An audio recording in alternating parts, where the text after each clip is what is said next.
Welcome back to the deep dive. Today, we are taking a really close look at a company that, you hear about all the time as the blueprint for FinTech disruption, Robinhood. And this isn't just a story about an app, it's really a case study in how rapid growth, new tech, and some pretty controversial business models can just turn an entire industry on its head, for better and sometimes for much, much worse. That's a perfect way to put it. Our sources today really map out the journey of Robinhood. It was founded back in 2013 by Vladimir Tenev and Baiju Bhatt, and their whole premise was this powerful idea of democratizing finance for all. And you really can't argue with the impact, can you? Oh, not at all. I mean, when they introduced zero-commission stock trading, Yeah. that wasn't just a small feature. It was a shot across the bow that forced everyone, we're talking Fidelity, Charles Schwab, all the big guys, to get rid of their trading fees. They basically rewrote the rules. They changed the entire business model of the brokerage industry. But that growth, as our sources lay out, it came with some huge issues. It seems like it was built on some really shaky foundations and over-reliance on this one thing, payment for order flow. Right. And then you have the questionable UI design, that whole gamification debate, and of course, the massive failure during the GameStop crisis. So our mission for you today is to really dissect this model. We're going to get into the mechanics of how they did it, the controversies they sparked, and, pull out the key lessons for anyone trying to understand modern finance. It's honestly both the perfect blueprint for how to win and a huge warning about what happens when you scale too fast. Okay, so let's start at the beginning, the origin story. Why was the system so broken, I guess, that a company like Robinhood could even exist? You have to go back to the world right after the 2008 financial crisis. Trust in the big banks and financial institutions was just gone. And for the average person, especially younger people, the whole system felt rigged against them. You had high fees for everything, right? Exactly. High brokerage fees, minimal account balances you had to maintain, interfaces that were super clunky and confusing. It could take days just to open an account. It was designed to keep people out. But the founders, Tenev and Bhatt, they weren't outsiders. They were building high-frequency trading systems for Wall Street. They must have had this, really clear insider's view of the whole thing. That was the crucial insight. They saw that the big Wall Street firms were trading for fractions of a cent. For them, it was basically free. And yet, at the same time, a regular retail investor was paying, what, 6 to 12 pounds per trade? Wow. That gap, that asymmetry, was the entire opportunity. They saw two different systems operating for two different classes of people. So the Robinhood solution was just radical simplification. Make it free, make it mobile, get rid of all the friction, and let people sign up instantly. And the market just screamed for it. I mean, this is the amazing part. They had a wait list of 1 million users before the app even launched. 1 million people. It just showed this huge, underserved part of the population that the old guard had completely written off. Okay, so this brings us to the big question, the financial model. If trading is free, how on earth do you make money? This is where we have to talk about payment for order flow, PFO. Yes, this is the hidden engine behind everything. PFOF basically means that instead of executing trades themselves, Robinhood routes all its user orders, all the buys and sells to big market makers. Think firms like Citadel Securities. And those market makers pay Robinhood for that order flow. Wait, so they're selling the right to execute the trade? Precisely. They sell the flow of orders, so the user pays nothing.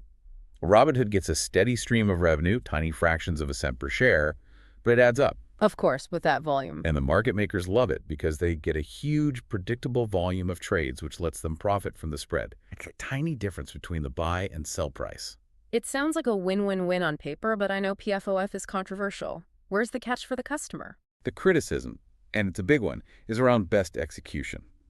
The broker is legally required to get the best possible price for the customer.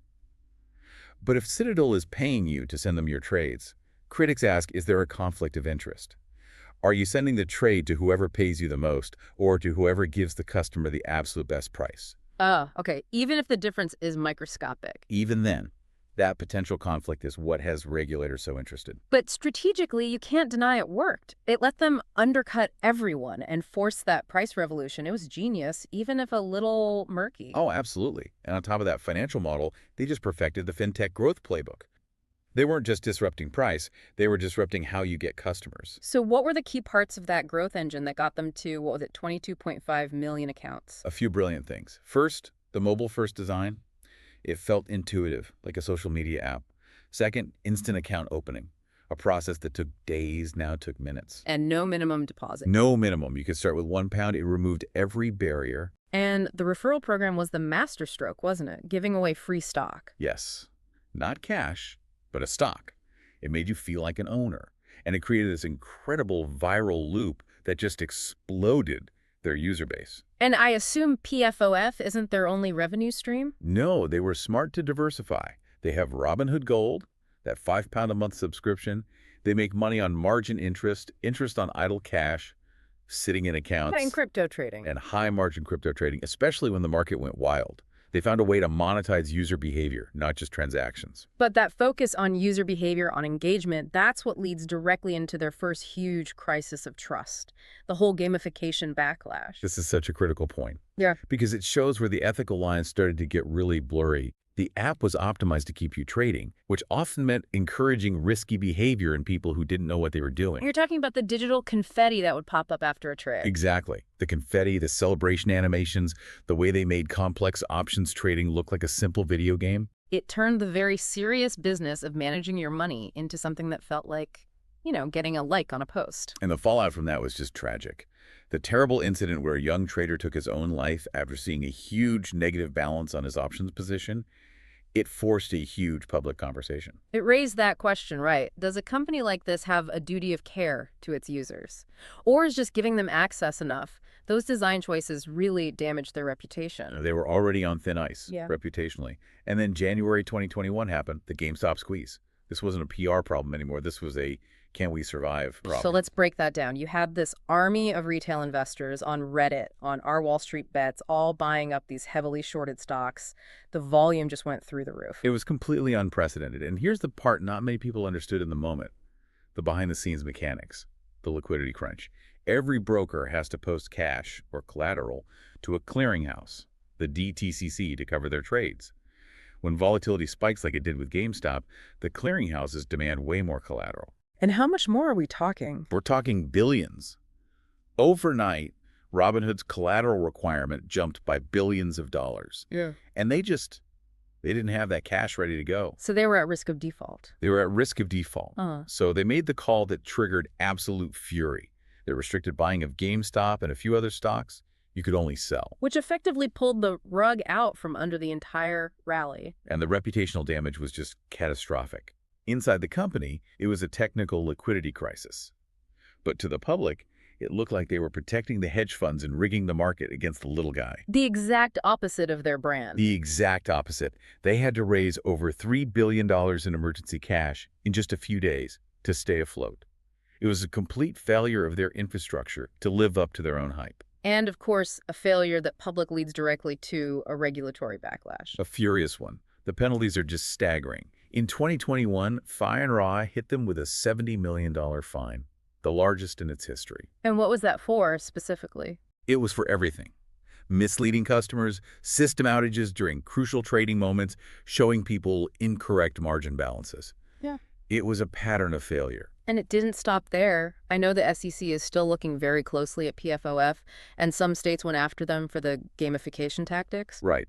If you boil down the big failures, it's three things. 1, relying too much on PFOF. 2, the infrastructure just wasn't ready for prime time.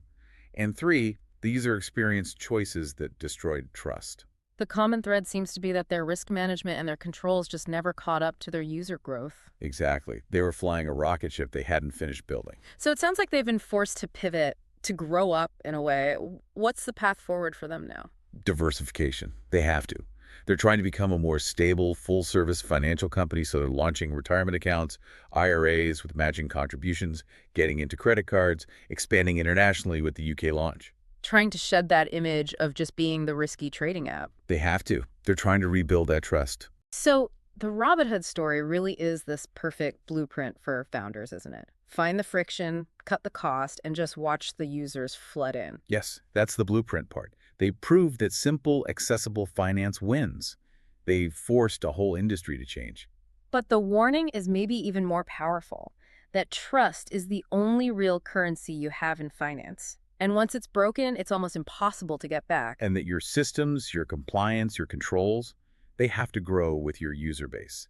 Otherwise, that gap between your promise and your reality will eventually cause a disaster. It's just one of the most important fintech stories of our time. It opened the door for millions, but it also showed the dangers of treating wealth management like it's a game. So, what does this all mean for you as you're looking at all these new financial apps? The source material we read said it so clearly: finance is not entertainment.